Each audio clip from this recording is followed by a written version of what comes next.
Good morning, and thank you all for being here. Today's a very special day for me, and I'd like to thank everyone for taking time out of their schedules to join in. It all starts with a connection, whether it's a conversation with a colleague that sparks a new idea, or a random encounter that opens up new opportunities with someone you've never met. Making the right connections is a critical piece of turning a vision into reality. And that's what this gathering is all about, forging new connections to help advance health for our city, our state, and the world. And let there be no doubt, in this room right now are some of the top healthcare minds in the world. And I'm very excited that many of them are here to share their insights with us. But even though we have a packed agenda and an all-star lineup, today is about more than listening and learning. It's about making connections. But that can't happen unless each and every one of you are willing to play your part. So I'm going to issue a challenge. But before I do, let me give you a little background on how we got where we are today. You could say Health Connect South started a little more than 3 years ago. Having worked in the health industry for a number of years, I, like many of you, realized that too often we gather in industry silos. Academics talk to academics, health IT to health IT, corporate executives network with other corporate executives. The reality is, the nature of health work does not readily lend itself to a lot of sandbox exploration. And here's the thing. Our community in the Southeast is home to a disproportionate share of health assets. As a collective, these organizations play an important and increasing role impacting health, both here and abroad. But there really hasn't been a forum for interdisciplinary collaborations. So, that led to a pretty simple idea.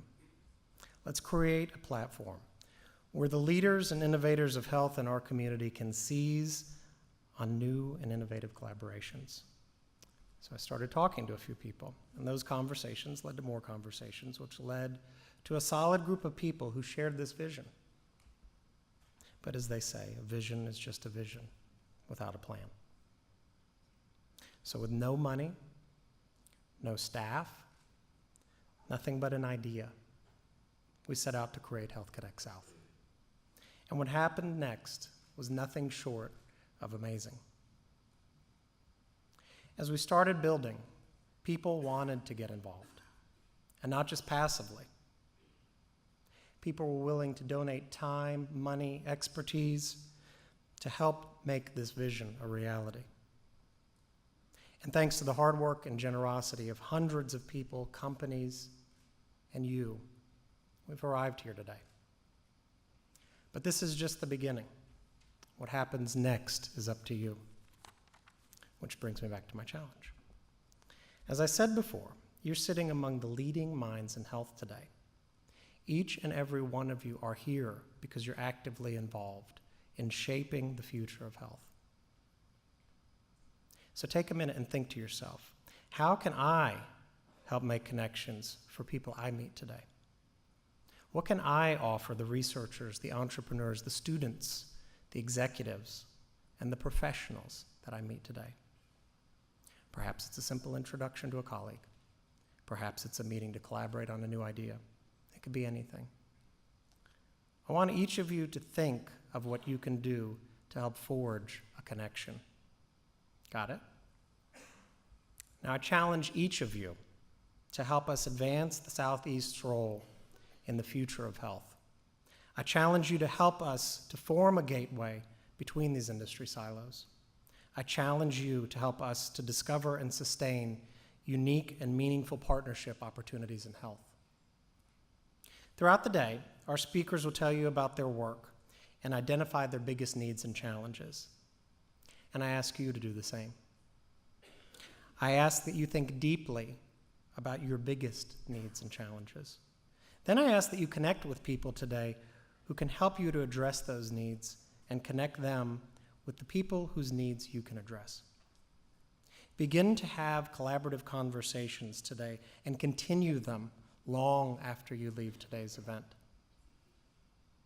I'm confident that these conversations will lead to innovations and collaborations that will advance our role in health in ways that we can't begin to imagine. So today, get out of your comfort zone, open yourself up, bring your humility, and offer your own talents, connections, and resources to the people you meet.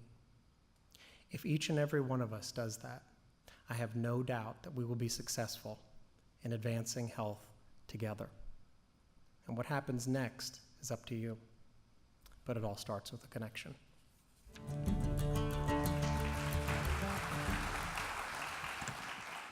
Good morning, and thank you, Voice of God, for that introduction. It's truly exciting for me to be part of today's event.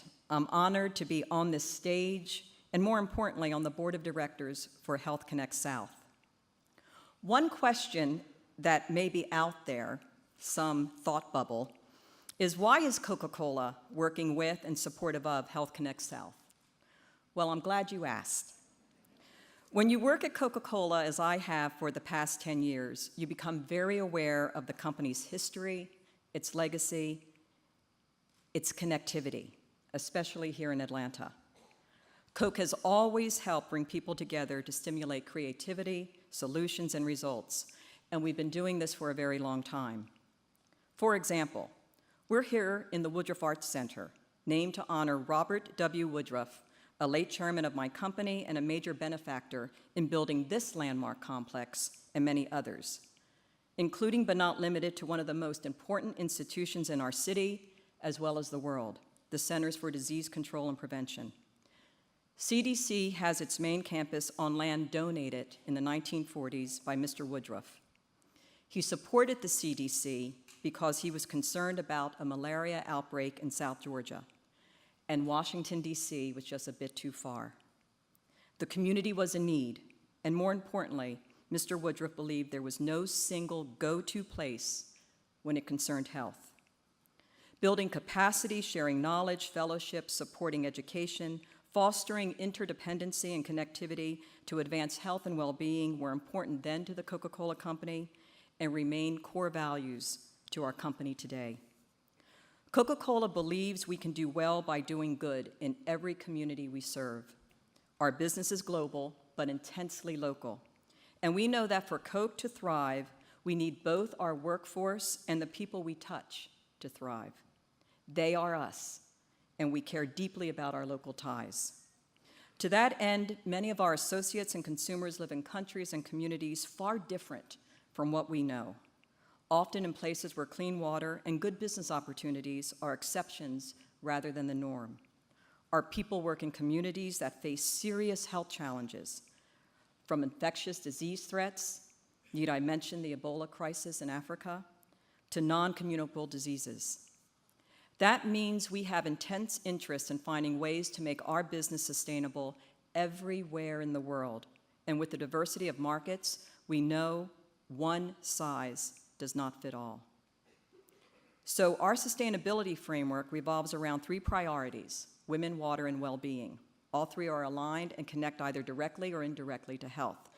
Let me start with women. In 2010, we launched what we call our 5x20 initiative. Our target is to empower 5 million women entrepreneurs across the globe by 2020. Our efforts are focused mainly on small businesses in low and middle income countries. We're using our programs to help women become more successful because empowered women create healthier communities overall. They can serve as catalysts for a variety of health activities and trajectories. Next, I'll touch on water. Water is second only to oxygen on the list of nutrients to maintain life and health. Our overall goal as a company is to be water neutral. That means we'll replenish and return to nature and our communities an amount of water that equals what we use to make our beverages. Today, more than 1 billion people lack access to potable water, and 2.5 billion don't have adequate sanitation. To help, the Coca-Cola Company connected with several partners to launch EcoCenter, a downtown in a box to offer safe water and other basics. We have a video and information upstairs. Please, for those who want information in more detail, come visit us. Let me now turn to well-being. Our company makes non-alcoholic beverages. That's what we do and what we've been doing for 128 years. Our business has, however, changed enormously over the decades. We long offered one drink in one package, Coca-Cola in 6.5-ounce bottles. Beginning in the 1950s, we began to broaden our portfolio enormously. Today, our portfolio includes waters, juices, diet drinks, sports drinks, energy drinks, coffee, teas, dairy and soy beverages, coconut waters, and the list goes on and on. We can and do offer practically any kind of beverage for any lifestyle and occasion. Over 3,500 products and 500 brands globally. The power of our portfolio is backed by a distribution system that is unparalleled. In some markets, our system is in collaboration with others to bring medical supplies to remote places. I'll touch on this momentarily. But let me go back to our portfolio. We know that for beverages with calories, it's about the how much, and how often. We also know that beverages like Coca-Cola are often mentioned in a variety of health discussions. Let's take obesity, a serious, complex, and growing health problem. Experts agree more needs to be done in the pursuit of evidence-based solutions, from better understanding the role of discrimination plays in health choices, to out-of-the-box research on questions related to behavior, biologics, the human system, including energy flux and the microbiome, to the built environment. The list goes on and on. Absent a magic pill, and there is no magic pill and not one solution, well-being for us begins with a healthy energy balance and an active, healthy lifestyle. It's a message and lifestyle we are working to amplify and advance through a wide variety of beverages, as mentioned, smaller packages, and innovations and opportunities for people to be more active and mindful of calorie intake and expenditure. In this context, we focus on three things: education, variety, and physical activity. In short, think, drink, and move. And we want people to be mindful of all three. Think is about educating people on healthier, more active, and balanced lifestyles. We are committed to help consumers make more informed decisions about the beverages they choose. Transparency and factual information are key, so we put calories on the front of pack of all our beverages. We want people to know what they choose. Which brings me to drink, part of the trilogy, as mentioned already. We offer practically every type of product for every lifestyle and occasion. And finally, there's move, and this is about promoting physical activity. We live in a society where activity has been engineered out and sedentarism is the default behavior. As a consequence, exercise falls short of what we need. According to the CDC, less than half of all US adults meet the recommended guideline on physical activity. For children and adolescents, it's even worse. And in 2012, a Lancet series highlighted the fact that physical inactivity is a global pandemic and a major health threat. There are many experts in this room today to discuss this topic in more detail, and I'd be happy to help make those health connections, because such connections are the catalyst for new ideas that will help our people become healthier and, yes, happier. And that is why the Coca-Cola Company is here today, because we see HCS and this connectivity event as a trigger to drive collaborations that will create and expedite solutions to help all of us and the public at large achieve optimum health and well-being. I'll end by mentioning a concept we call the Golden Triangle. The idea is that we are stronger, more effective, and efficient when there is cooperation between government, business, and civil society. Together, we're incredibly powerful. Earlier, I mentioned our distribution system and how it has helped medical supplies get into places that are difficult to reach. Here's one example. In 2009, we launched Project Last Mile in partnership with the Global Fund to Fight AIDS, Tuberculosis, and Malaria, and the Bill and Melinda Gates Foundation. The project uses our distribution system and our marketing expertise to help African governments get vital medicines and supplies to the last mile in remote, hard-to-reach communities. The coalition is investing over $21 million, plus significant in-kind expertise. This is the work that can be done when we are connected and working together to advance the public's health, when we're all in, as the saying goes. And there is so much more we need to do to advance public health.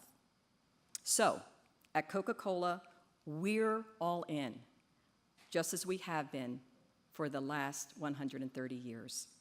I thank all of you for being here today, and I will do everything that's humanly possible to meet as many of you as I can today. Thank you very much. It is really a pleasure for me to be here and pleasure to follow my colleague, Rhoda Applebaum from Coca-Cola.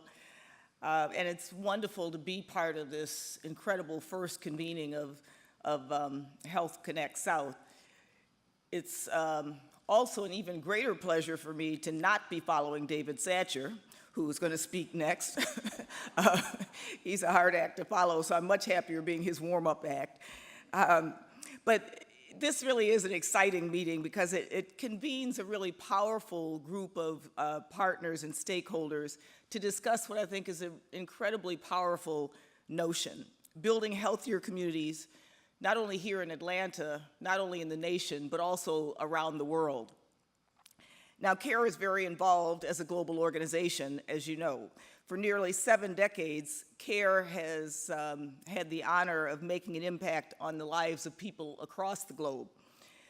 Now, a lot of you may think of CARE as a food relief organization because that's how we got our start in 1945, sending the first ever CARE packages as part of the effort to rebuild war-torn Europe after World War II.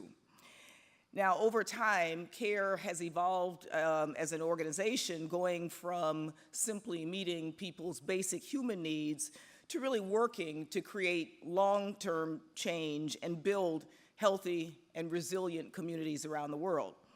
That's at the heart of CARE's mission and why today this theme really resonates with us and the partners that we work with. Today, we have a vast reach and our work is very diverse. But our mission is simple: to fight and eventually end extreme poverty and social injustice worldwide. Now, in our work, whether it's health, education, economic opportunities, all the things that we're involved in, we place a particular focus on empowering women and girls because women and girls are disproportionately impacted by poverty, but we also know that equipped with the resources that they need to succeed, it doesn't just help that individual woman or that individual girl, but it's how we bring long-lasting change to whole communities and nations and ultimately our world. Now, last year, CARE worked in 87 countries, supporting over 1,000 poverty-fighting and humanitarian aid programs, and reached almost 100 million people. Today, our CARE package is really about delivering long-lasting change and the tools that people need to overcome challenges for the rest of their life. So how does this relate to our topic today? We're clearly not exclusively a health organization, but then I guess that depends on what your definition of health is. The World Health Organization defines health as a state of complete physical, mental, and social well-being, and not merely the absence of disease or infirmity. One of the questions I'm asked all the time is, what is a doctor doing heading a global poverty-fighting organization? Well, after about 25 years working in public health, I joined CARE because I believe that working to end poverty helped to strike at the very issues that are the root causes of poor and unequal health. The fight against poverty is a crucial fight for better health. Poor health is both a cause and a consequence of poverty. If we recognize the links between poverty and poor health, I think we can do a better job of fighting both poverty as well as fighting poor health. As a public health physician, I feel that the many tools and approaches in public health that we share together are really the same tools that help us in the fight against poverty. After all, poverty is really a disease. It's a disease of society, and it can be fatal. It kills through starvation, up to 20 million deaths every year. It kills with unclean water, more than 3 million deaths every year. It kills by lack of access to medicines and quality medical care. So through my work at CARE, I've gained a broader view on how I see healthy communities, and this is what we strive to build through our diverse poverty-fighting programs. So how do we bring lasting change to the world's poorest community? A huge focus of our work and is partnership and collaboration. At CARE, our whole approach to building healthy communities is, in fact, through collaboration. Collaboration is a large part of why CARE is here in Atlanta today. Just over 20 years ago, with generous support from the Woodruff Foundation, CARE moved its headquarters from New York to Atlanta to be part of this growing international city, bringing our strength as a leading humanitarian and development organization to complement the great world-class institutions like Coca-Cola, the CDC, CNN, the Carter Center, and others. Over the years, we've had several partnerships that have created significant, long-lasting change to community health. Let me give you some examples of the kinds of partnerships we've been able to build because of being here in this very rich community in Atlanta. So with academia, CARE and Emory have collaborated to implement a school hygiene program in Kenya to improve health and education for school children and to advocate for sustainable solutions to poor hygiene and health. We've worked to assess the sustainability of community-led water points in Mozambique and to understand a community's potential to keep a water point working long after CARE had left the community. We worked with Emory to enable smallholder farmers to access and efficiently use water for enhanced food production in Uganda and Ethiopia. With the corporate community, CARE and Coca-Cola have collaborated to work on water and sanitation in Kenya, Ethiopia, Latin America, and countries like Mexico, Guatemala, Honduras, and others.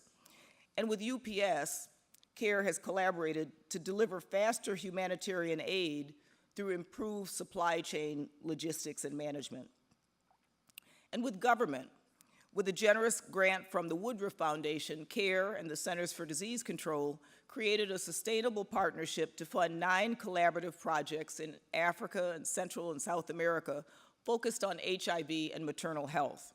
Those are the kinds of programs that being part of this community has really helped all of us to extend our reach and be able to have broader impact on health and community development. So let me end with a few words about the future. I know that many of you in this room are students. You all are the future innovators, problem solvers, and discoverers. I'd like you to think about what you can contribute to building healthy communities here and around the world. We know that we can make a difference for an individual in their community, but how can we broaden our reach to have an even greater impact? This is the question I hope you'll help us answer, so that in 5 years, 10 years, 20 years, we'll all come back together realizing that this was the start of really creating a movement to building healthy communities here and around the world. So in closing, I'd like to thank all the supporters and partners here today who are helping CARE lift communities out of poverty by building healthy communities through your engagement here in Atlanta and well beyond. I hope more leaders like you will join us in this important cause that inspires our best efforts every day. Together with your knowledge, your creativity, and your dedication, we can make a healthier, more peaceful, and more prosperous world. Thank you. Well, thank you very much. I'm delighted to be here. I know that Dr. Gale said that she was my warm-up act since I was following her, but the fact of the matter is I have been following Helene Gayle for a long time, even when I was director of the CDC and I was supposed to be leading her. So it's really great to be a part of this great panel. And I want to say to Dr. Applebaum how very, very grateful I am to the role that Coca-Cola not just is playing in this country and in this community, but has played for a long time. I was just thinking it was 51 years ago.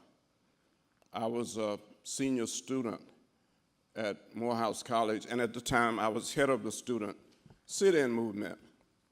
And a couple of us had gotten arrested, and we were actually on a hunger strike to call attention. But it was really at a time when the business community of Atlanta was really getting tired of all of the student activity and sit-in, and they were really trying to get the city to act, because at the time we could not eat at any restaurant downtown. In fact, Pasca's was the only restaurant that would serve us. But two of us got arrested after they had decided that they were going to stop these arrests. And I remember that Coca-Cola called a meeting of the business community, and that's documented in the Civil and Human Rights Museum downtown, and said basically that, it's really time for us to move on. It's really time for the city to move on. And those business leaders negotiated the end of the student sit-in movement, and Atlanta, in fact, did move on and has been moving on ever since. So I'm grateful to Coca-Cola for that and for so many other things.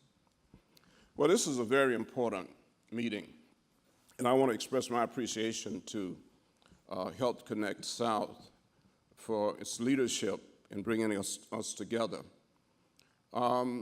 Collaboration is critical, and in a way I feel like I have lived this history of collaboration also in many ways.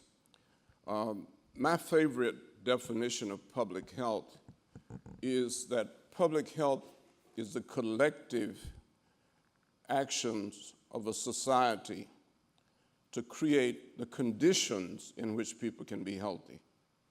There are a lot of definitions of public health, but I think it really captures working collectively to create the conditions in which people can be healthy is the definition of public health that I think really calls us together even today.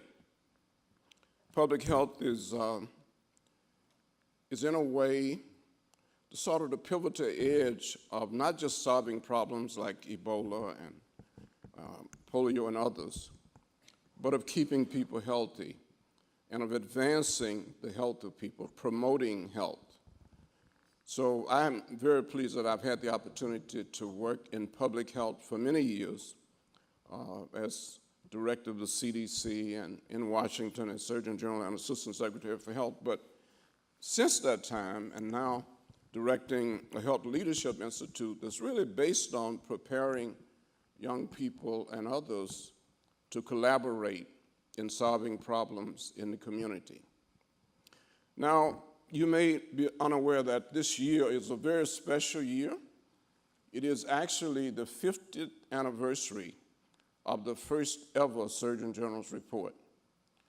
In 1964, Dr. Luther Terry released the report, Smoking and Health, a report of the Surgeon General. And in that report, he called attention to the dangers of smoking, specifically pointing to lung cancer and cardiovascular disease. Now, my favorite story about that, of course, is that Dr. Terry, on his way to the press conference to release that actually first ever Surgeon General's report, was sitting in the back seat with his assistant, and he was smoking more than usual. So his assistant said, well, Dr. Terry, do you know the first question they're going to ask you when you finish delivering this report? He said, no, what's that? So they're going to ask you if you smoke. And Dr. Terry said, oh, no, they wouldn't ask. That's a personal question. Why would they ask me that? So he went on and did just a great job of releasing a report. The first question, Dr. Terry, do you smoke? And Dr. Terry said, no, I don't. Well, the reporter had done his homework. So he said, well, Dr. Terry, when did you quit? And Dr. Terry said, I quit 15 minutes ago. And he never smoked again.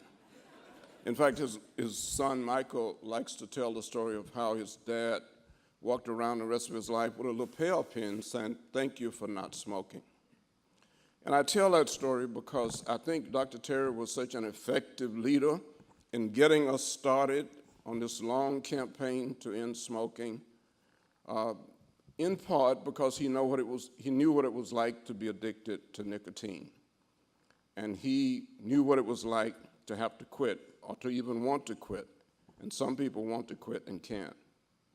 Collaborations are probably at their peak around any Surgeon General's report because you can only put together a quality Surgeon General's report if all of the major agencies of federal government, especially CDC, NIH, SAMHSA, and others are involved. When I released the first ever Surgeon General's report on mental health, what I remember most was the collaboration that took place in putting that report together.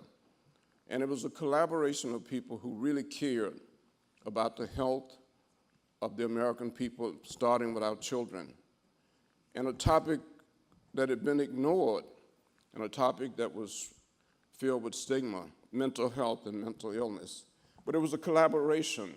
It was the families of persons with mental disorders. It was the state-level organizations, the federal agencies, all coming together with the Surgeon General to put together the report, Mental Health, a report of the Surgeon General.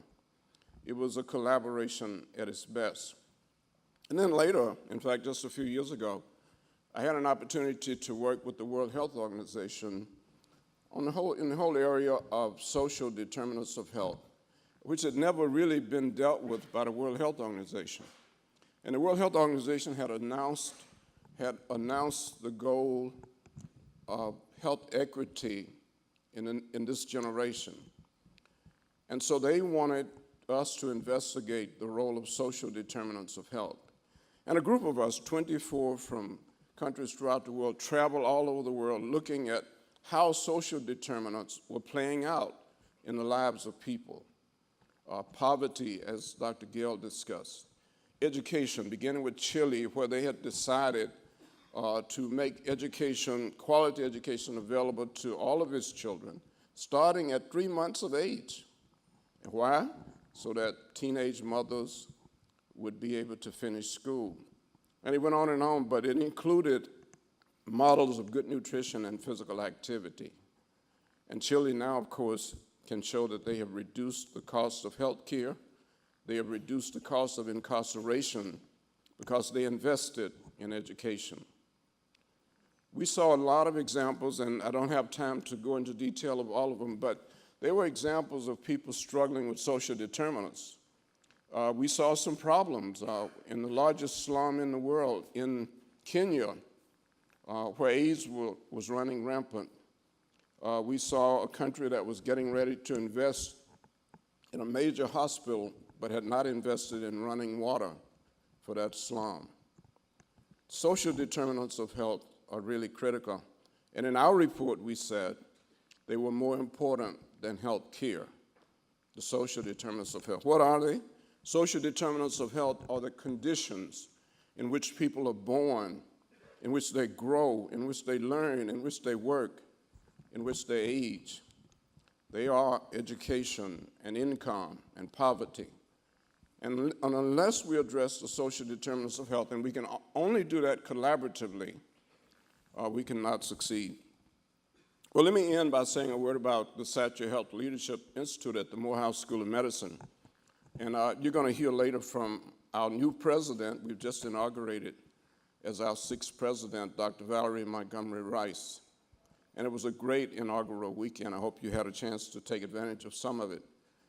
But part of what we try to do at the Morehouse School of Medicine is to help develop leaders, and we do it collaboratively. The mission of our institute is to develop a diverse group of leaders who are committed first to reducing and ultimately eliminating disparities in health. And our vision, of course, is global health equity and to be a major force for global health equity. There are two things that we believe that I think are critical. Number one, we say that at our Health Leadership Institute, everybody teaches and everybody learns. Because we believe that the people we work with in the community, including our parenting program, have a lot to teach us, and we have a lot to learn from them, and we try to share what we have. And let me close with our motto at the Satchel Leadership Institute, and it's about caring. And I believe that collaboration begins with shared caring. We say that in order to eliminate disparities in health, we first must care enough. We need leaders who care enough, but we also need leaders who know enough. We need leaders who have the courage to do enough. And finally, we need leaders who will persevere until the job is done. And I hope that when it comes to this commitment to collaboration, we together will persevere until the job is done. Thank you.